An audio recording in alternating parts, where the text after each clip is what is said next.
In this video, I'll show you how to set up a Cloudflare SSL certificate. Start by signing into your Cloudflare account and selecting the website you want to secure. Make sure your domain is active and connected to Cloudflare before continuing. Next, open the SSL/TLS section from the left menu. Choose the SSL mode that matches your hosting setup.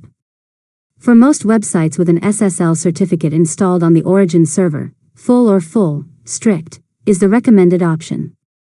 After that, go to the Edge Certificates tab and make sure your Cloudflare Universal SSL certificate is active. If it's still being issued, wait until the status changes to active. Now review the available SSL features.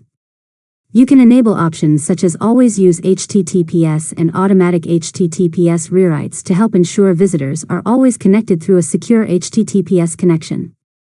Next, save your settings and allow a few minutes for any changes to take effect.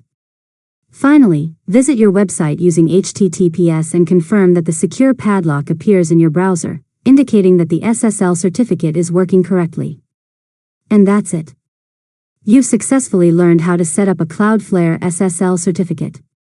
If you found this tutorial helpful, make sure to subscribe to LearnModelab for more tutorials.